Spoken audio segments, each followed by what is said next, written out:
अस्सलाम वालेकुम my YouTube family. Hope so आप सब खैरियत से होंगे और जहाँ होंगे खुश होंगे। आज के इस वीडियो लेक्चर में हम स्टार्ट करने जा रहे हैं प्रोनाउन को।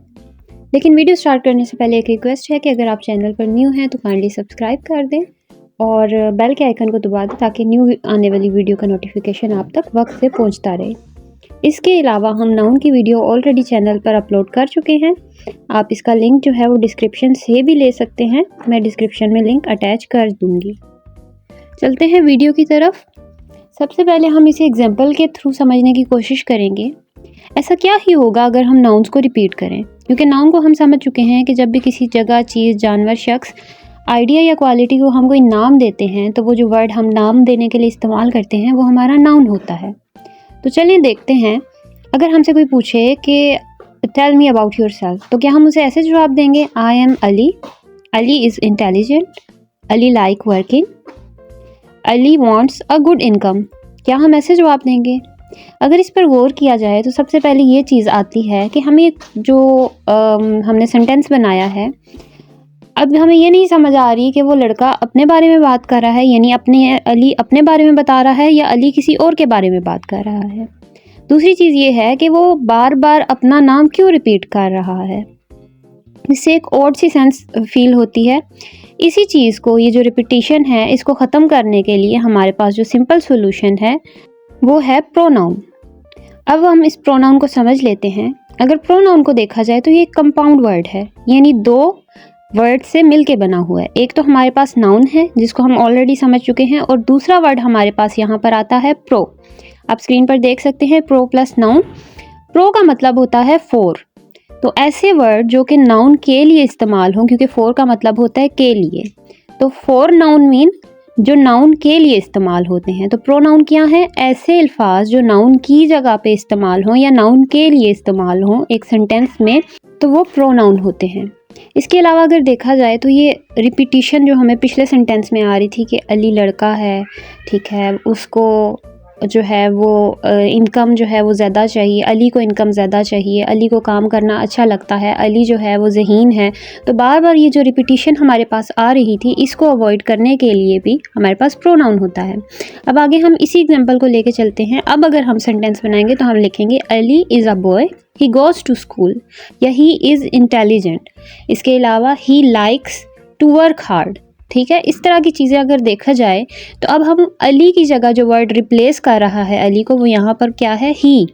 अली एक लड़का है, वो स्कूल जाता है, वो इंटेलिजेंट है, तो यहाँ पे जो वर्ड है वो, ठीक है, वो एक वर्ड है जो कि हमारा यहाँ पर क्या है? प्रोनाउन है। तो जब भी नाउन को कोई वर्ड रिप्लेस करेगा वो हमारा प्रोनाउन होगा। इसको मज़ीद एग्जाम्पल से समझते हैं। अब एक लड़की है, ठीक है, लेट्स सपोज हम नाम ले लेते हैं रानी। अब रानी एक लड़की है तो हम इसका नाम अगेन रिपीटिशन से नहीं इस्तेमाल करेंगे कि जो है वो रानी एक लड़की है, वो रानी खेल खेलती है, रानी को हॉकी पसंद है, या रानी को क्रिकेट पसंद है। ऐसे करके नहीं करेंगे, हमेशा हम उसे शी से रिप्लेस करेंगे। यहाँ पर जो वर्ड शी है वो हमारा प्रोनाउन है। अब मैंने कहा कोई भी वर्ड जो एक नाउन को रिप्लेस करेगा वो हमारा क्या होगा? प्रोनाउन। इस तरह के कुछ केसेस को मज़ीद डिस्कस करते हैं। अब एक और एग्जांपल हम लेते हैं यहाँ पर। Let's suppose an example. अब मैं यहाँ पर एक क्वेश्चन करती हूँ, who is coming to the party? अब यहाँ पर जो वर्ड है हु, इसने असल में एक नाउन को रिप्लेस किया हुआ है। फॉर एग्जाम्पल इसका आंसर है Ali is coming to the party. अब पिछले वर्ड को अगर देखा जाए तो यहाँ पर अली को रिप्लेस किया हुआ था हु ने, तो यहाँ पर हमारा जो वर्ड है हु, ये असल में हमारा प्रोनाउन है। इसी तरह अगर हम फर्दर एग्जांपल को डिस्कस करें तो what colour do you like? अब यहाँ पर व्हाट ने भी एक प्रोनाउन को रिप्लेस किया हुआ है। अगर इसका आंसर है yellow is the colour I like the most, अगर इसका आंसर ये है तो येलो को रिप्लेस किया हुआ था व्हाट ने। सो इट्स मीन कि व्हाट ने रिप्लेस किया हुआ था एक नाउन को, तो यहाँ पर ये भी हमारे पास क्या है? प्रोनाउन। अब इसको मज़ीद समझने की कोशिश करते हैं। अब अगर हम प्रोनाउन में आगे चलें तो एक एग्जांपल देखते हैं। जैसे यहाँ पर आपको स्क्रीन पर नज़र आ रही है, my dad and I walk to they house. अब यहाँ पर सेंटेंस में ऐसी क्या गलती है? अगर देखा जाए तो यहाँ पर हमने जो प्रोनाउन लिया है वो गलत है। My dad and I walk to their house. अब ये देयर यहाँ पर कैसे लगा, इस चीज़ को समझने की ज़रूरत है। इसीलिए प्रोनाउन के केसेस को डिस्कस करते हैं। हमारे पास 3 केसेस होते हैं प्रोनाउन के, subjective case, objective case and possessive case. अब सबसे पहले अगर प्रोनाउंस को देखा जाए तो वी नो कि हमारे पास सबसे पहले आते हैं I, we, you, they, he, she, it. तो अगर इसमें देखा जाए तो इनको डिफरेंट कैटेगरीज में यानी first person narration, second person narration और थर्ड पर्सन नरेशन में भी डिवाइड किया गया है। फर्स्ट पर्सन नरेशन वो होती है जिसमें हम अपने बारे में बात करते हैं, जैसे आई एंड वी, मैं और हम। जब हम यू की बात करते हैं तो ये होती है सेकंड पर्सन नरेशन, यानी हम किसी और के बारे में बात कर रहे हैं। देखा जाए तो हम 3 वेज में बात करते हैं। एक तो या तो हम अपनी बात करते हैं, या एक ग्रुप में जब हम बात करते हैं तो हम वी का यूज़ करते हैं। इसके अलावा अगर देखा जाए तो हम किसी सामने वाले की बात करते हैं तो हम कहते हैं यू। जबकि इसके अलावा अगर देखा जाए तो ही, शी, इट, ये सब जो है वो हमारे पास थर्ड पर्सन नरेशन में आते हैं। अगर ही, शी जो है वो सिंगुलर के लिए इस्तेमाल हो रहा है तो एक ग्रुप के लिए हम वहाँ पर दे इस्तेमाल करेंगे। इस तरह हमारी थर्ड पर्सन नरेशन में दे, ही, शी एंड इट आता है। इट इसमें क्यों हमने ऐड किया है, हमने पिछले नाउन के केसेस में डिस्कस किया था कि सम टाइम हम किसी जेंडर को नहीं कर सकते डिफ्रेंशिएट, यानी कुछ चीज़ें ऐसी होती हैं जिन्हें हम दोनों जेंडर्स में ऐड नहीं कर सकते। जैसे छोटा बच्चा है तो हम उसके साथ इट लगाएंगे, the baby love it's mother, ठीक है, इस तरह करके। तो इसी तरह यहाँ पर हमारे पास सब्जेक्टिव केस, ऑब्जेक्टिव केस और पोजेसिव केस बनते हैं। सबसे पहले अगर हम सब्जेक्टिव केस को डिस्कस करें तो सब्जेक्टिव केस होता क्या है, जहाँ पर pronoun as a subject work कर रहा है। सेंटेंस में सब्जेक्ट, वर्ब और ऑब्जेक्ट एग्रीमेंट होता है। सब्जेक्ट वो जो काम कर रहा होता है। तो जब भी हमारे पास प्रोनाउन सब्जेक्ट की जगह यूज़ होगा वो होगा सब्जेक्टिव केस। जैसे I am going to buy new glasses. अब यहाँ पर काम कौन कर रहा है, I am the one who is working, और यहाँ पर मैंने अपने नेम की जगह क्या यूज़ किया हुआ है, आई, और आई क्या है, फर्स्ट पर्सन नरेशन। दूसरी एग्जांपल देखते हैं, ही स्टेयर्ड एट हिज रिफ्लेक्शन। अब वो क्या कर रहा है, वो अपने अक्स को देख रहा है। अब उसने अपने अक्स को देखा तो वो एक काम कर रहा है, और यहाँ पर ही हमारा क्या है, एज अ सब्जेक्ट वर्ब कर रहा है, और ये हमारा प्रोनाउन भी है।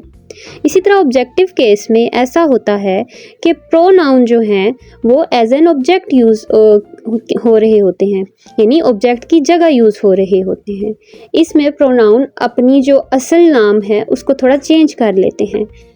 नाम से मेरी मुराद ये है कि अपनी जो असल शेप है, जैसे आई की जगह मी यूज़ होगा, यू की जगह यू ही यूज़ होगा, लेकिन ही की जगह हिम यूज़ होगा, शी की जगह हर यूज़ होगा, और इट की जगह इट यूज़ होगा, दे की जगह देम यूज़ होगा, वी की जगह अस यूज़ होगा, हु की जगह हुम यूज़ होगा। तो अगर इन सब को देखा जाए तो नीचे एग्जाम्पल हैं, Riza gave the gift to me.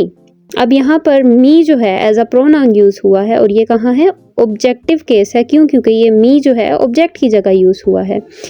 अब लास्ट देखते हैं पोजेसिव केस। आप इस बारे में फ़िलहाल क्या सोच रहे हैं, एक बार सोचें कि वर्ड पोजेस का मतलब क्या है।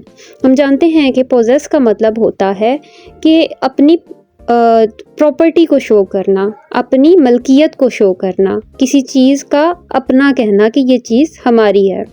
इसके अलावा अगर देखें तो आपको कोई चीज़ दिमाग में आ रही है इस वक्त कि पोजेसिव केस असल में हो कैसे सकता है। जैसे हमने आई को मी में चेंज किया, इसी तरह पोजेसिव केस में माय एंड माइन आता है। इसी तरह यू की जगह योर एंड योर्स, हर की जगह हर्स, इट की जगह इट्स, आर की जगह आर्स, देयर की जगह देयर्स। अगर आप देखना चाहें तो यहाँ पर सब कुछ लिखा हुआ है, you guys can read it out. अब इसकी एग्जाम्पल देखी जाए, द बैलून इज़ हर्स। यहाँ पर हर्स यूज़ हुआ है। अगली ही एग्जाम्पल में लिखा हुआ है, Rachel loved her new hat. अब यहाँ पर एक चीज़ जो है वो देखने वाली है कि कहाँ पर हर्स यूज़ हो रहा है। जब भी हमारा प्रोनाउन सबसे एंड पर लगेगा, यानी ऑब्जेक्ट की जगह लगेगा और पोजेशन शो करेगा, तो वो वहाँ पर हर्स यूज़ होगा, माई की जगह माइन यूज़ होगा। जैसे अगर मैं कह रही हूँ this is my pen, this is my pen, verb के बाद मैंने माई लगाया, लेकिन दिस पेन इज़ माइन। अब यहाँ पर हमारा जो देखा जाए तो पोजेशन जो है वो एंड पर की गई है, यानी सेंटेंस के आखिर में, इसलिए वो माइन में चेंज हो गया। अब यहाँ पर आप लोगों के लिए एक एक्टिविटी है। आप ऐसा करें, वीडियो को पॉज करें और इन सेंटेंसेस को रीड आउट करें। रीड करने के बाद आप इसमें से प्रोनाउन फाइंड करेंगे, प्रोनाउन कौन से हैं। वीडियो के आगे जो है वो इन सब जो सेंटेंसेस हैं उनका आंसर मौजूद है। आई होप आपको वीडियो अच्छी लगी होगी। अगर आपको वीडियो अच्छी लगी है तो चैनल को सब्सक्राइब कर लें और वीडियो को लाइक करें। नेक्स्ट वीडियो में हम प्रोनाउन के रूल्स को डिस्कस करेंगे। मिलते हैं अगली वीडियो में, तब तक के लिए अल्लाह निगहबान।